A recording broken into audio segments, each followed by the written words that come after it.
You didn't build your business or career by playing small, but now that same overdrive is holding you back.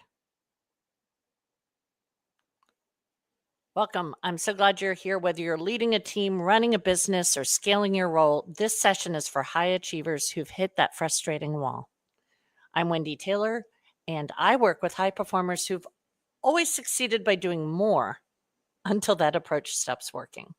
If you're feeling maxed out, constantly in the weeds, and frustrated that you can't seem to make space for the big picture work, you are not alone. And you're not doing anything wrong. You're just operating in the wrong mode. Today, we're going to unpack the shift from overfunctioning to true strategic leadership, what I call the CEO mentality. Here's the trap high achievers fall into.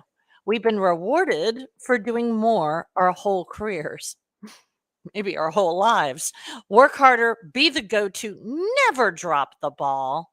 So it makes total sense that when growth gets hard, your instinct is to double down. But that's not leadership, that's expert level firefighting. Let's name a few reasons high achievers get stuck.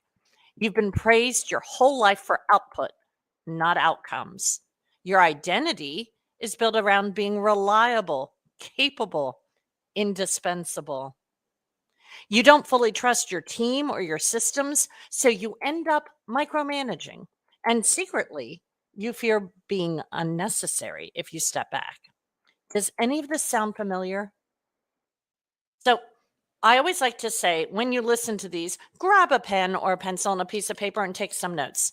And then when I say drop it in the comments or drop it in the DMs, just make sure you take some notes. And then what I want you to do is let me know when it's over what your ahas were. Okay. So, what does it look like to lead like a CEO instead of a star employee? There are three shifts I want to give you today. We might call them mindset shifts, but that's kind of a loaded word. So let's just call them shifts. First, vision over execution. CEOs don't ask, how do I get this done? They ask what needs to happen and who's the best person to make it happen. If your default is still, I'll just do it, that's not leadership, that's task hoarding. I like that phrase, task hoarding. But the reality of task hoarding, no good. Okay, our second is to outcomes over effort. Start rewarding results, not effort. Hustle looks busy. Leadership looks boring sometimes, but it's effective. Ask yourself, am I measuring progress by how hard I'm working or by the outcomes we are creating? Our third piece to this puzzle, team empowerment over control. This one hits hard for a lot of you, a lot of us. Letting go of control. You don't scale by being the person who does it right. You scale by being the person who builds people who can. Start coaching, not correcting. Empower, don't override. That venture backed fintech startup that I scaled from employee 23 to employee 500, needless to say, the 400 people in operations had to do the work. I couldn't do it for them. I had to empower people. I had to pick the right people to do the right things. But that's how you scale. You don't scale by being the person who does it right. You scale by being the person who builds people who can. That's how that company was built, building people who could.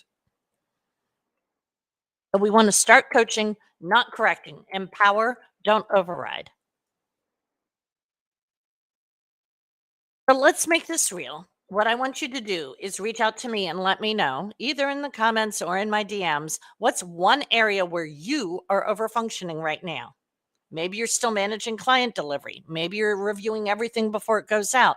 Maybe you're the bottleneck on hiring, on decisions, or even Slack messages.